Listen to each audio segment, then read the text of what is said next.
Welcome back. In this video, we are now going to take our factoring to the next step, and we're going to solve quadratic equations by factoring. Okay, so we will want to get our equations either into standard form, setting one side of the equation equal to 0. Okay, we'd have to have one side of the equation equal to 0. It can be in factored form and equal to 0, or it can be in standard form and equal to 0. But we will want to set it equal, our equation equal to 0. So we will multiply and simplify as needed to get it into standard form, as I mentioned. So we want to see ax squared plus bx plus c equals 0, or if we have something like x minus 4 times x plus 2 equals 0, that is fine as well, as long as it's factored or in standard form and it's equal to 0. If it's equal to some other number, no good. We've got to get it equal to 0. Okay? If it is in standard form, though, then we will have to factor it, because we do want eventually to get to factored form. And then we'll set each factor equal to 0 and solve for the unknown.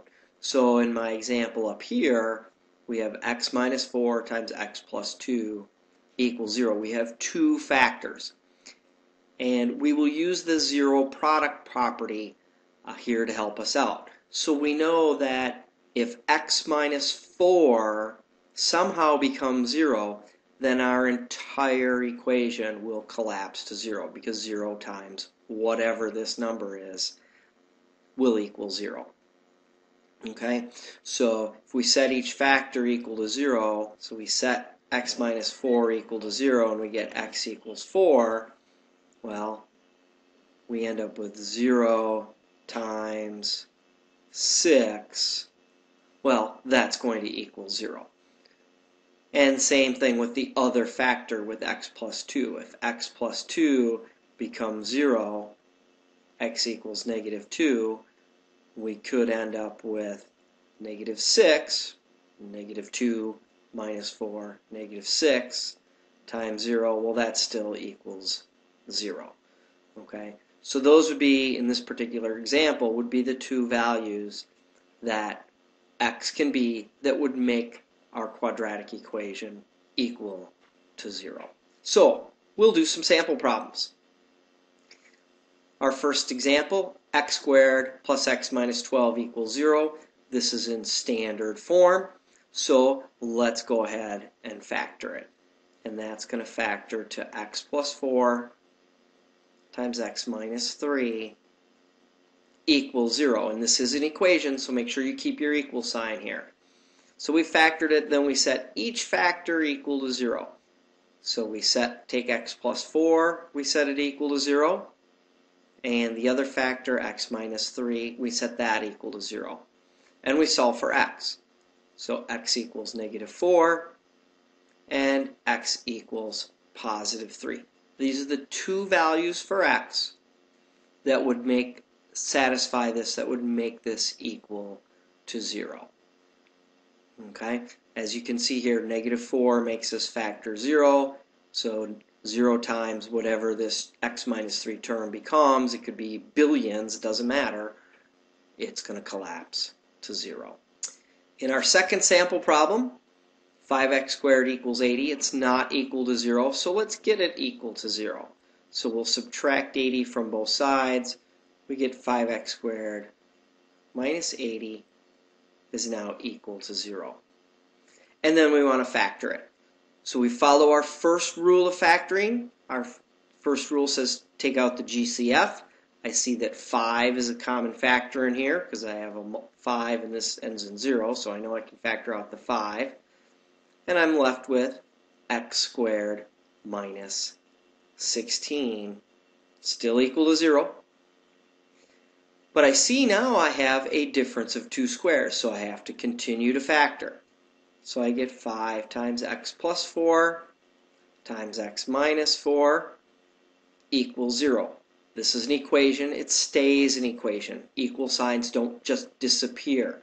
So we have to keep that in our equation. And then we solve each of our factors equal to 0. Well, there's no x here by the 5, so we don't have to worry about that so much. It's just a multiplier. It's going to make this 5 times bigger, but I don't have an unknown. But I do have an unknown here in x plus 4. So I take x plus 4 and I set that equal to 0. Take x minus 4, I set that equal to 0, and we get x equals negative 4 and x equals positive 4. So 4 and negative 4 are the two values that make this 0 that satisfy that. So I have now solved that equation. A couple more samples, something that's a little bit more complicated. If 6x squared plus 11x equals 10, I have a quadratic that's not equal to 0, so I'm going to make that equal to 0. So I'll subtract 10 from both sides. We get 6x squared plus 11x minus 10 equals 0. And now we want to factor that. I'm going to factor this one by grouping because my coefficient on my quadratic term is not 1. This shouldn't be too bad. 6 times negative 10 is negative 60, so I need factors of negative 60 whose sum equals 11. And as it turns out, 15 times negative 4, multiply that together, that's 60, and sure enough, that equals 11. So I'm going to rewrite this 6x squared minus 4x plus 15x. The minus 4x and the plus 15x add up to 11x minus 10. So I'm just rewriting my quadratic. Instead of in 3 terms, it's going to be 4 terms. And now I can factor by grouping, and I'll factor the first pair with and the second pair, and I'll factor. So I can take x, it looks like I can take 2x out of my first pair of numbers, so I get 3x minus 2. So now my goal will be to have 3x minus 2 left behind on my second pair, and if I factor out a 5, I am left with 3x minus 2, which is beautiful. So we get 2x plus 5 times 3x minus 2 is equal to 0. And I set each one of these equal to 0. So 2x plus 5 equals 0, and 3x minus 2 equals 0.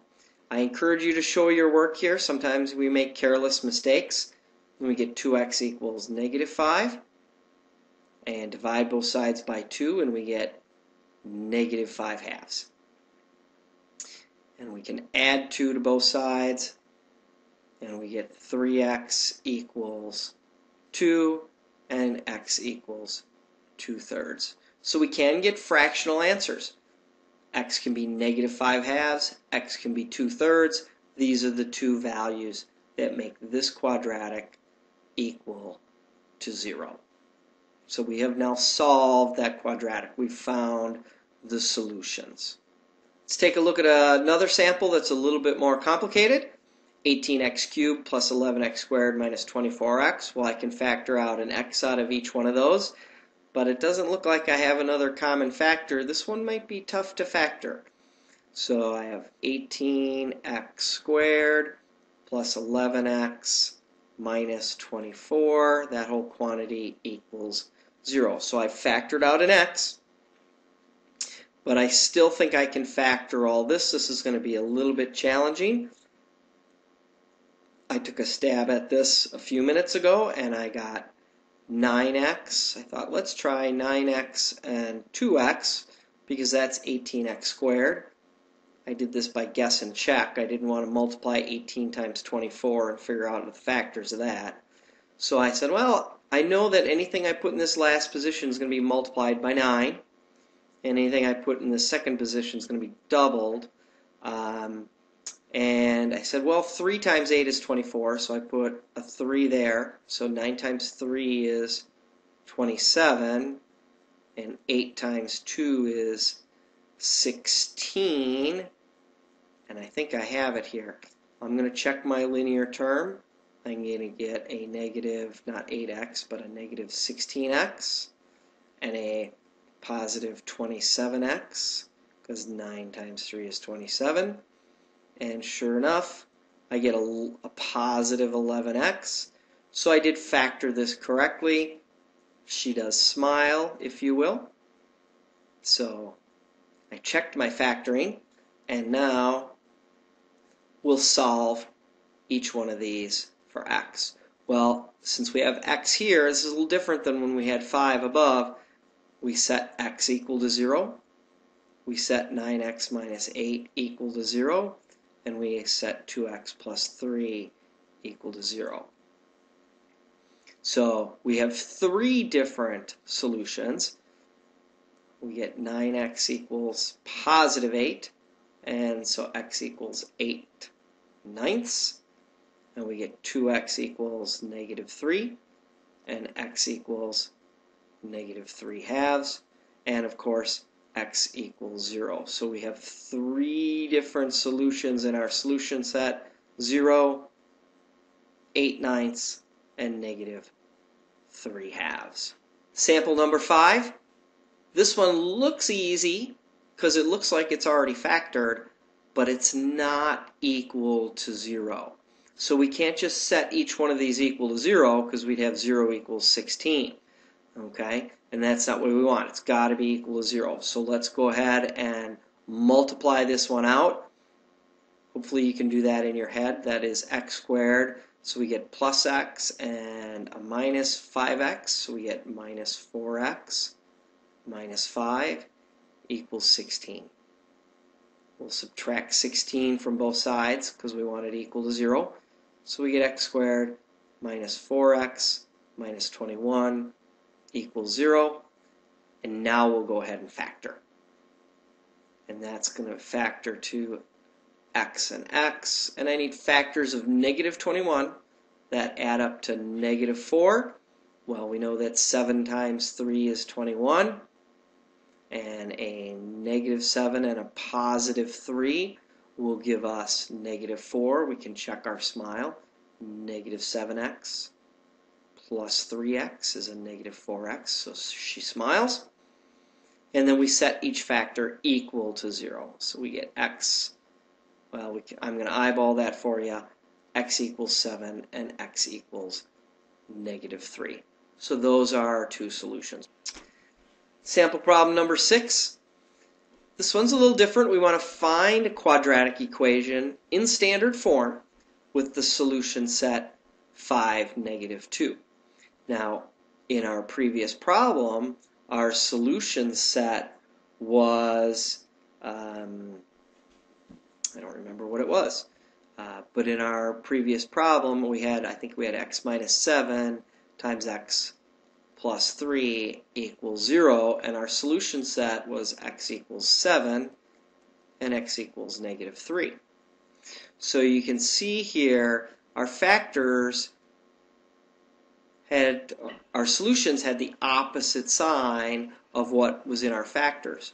So I could look at this and say, wait a minute, this is the equivalent of x minus 5 times x plus 2 equals 0, right? Because this would be x equals 5 and x equals negative 2. So the solution came from these 2 factors being multiplied together. So all I really need to do is, now that I know what my solutions are, I can just go ahead and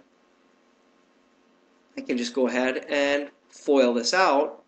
I get x squared minus 3x minus 10 equals 0. And that is the equation that would give us this solution set. These are the values for x that would make x squared minus 3x minus 10 equal to 0. And then finally, we want to find a quadratic equation in standard form with the solution set 1/3 and 3/2. A little bit more challenging. We can kind of follow that same pattern, but now we have a fractional answer. So we could look at that. Yes, that would be what? X minus 1/3 and x minus 3/2 equals 0. And we could multiply this together. But it looks like I could multiply this particular, if I multiplied this by 3, I'd get 3x minus 1. I could multiply this first one by 3, I'd get 3x minus 1. And if I multiplied this one by 2, now you're saying I really can't do that, but this is going to work out. That's going to be 2x minus 3 equals 0. Well, let's see if this works. Right? If we set each one of these factors equal to 0, isn't this still x equals 1/3? And this is x equals 3/2. So I'm okay here. That's going to work out for us. And so it appears that all I need to do is FOIL 3x minus 1 times 2x minus 3. So I do that, and I get 6x squared minus 9x, right? 3x times a negative 3, minus 2x plus 3 equals 0. So 6x squared minus 11x plus 3 equals 0. So that's our quadratic in standard form that has a solution set 1, 3, and 3, 2. There's a bunch of samples and how to solve quadratic equations. We will see you in class.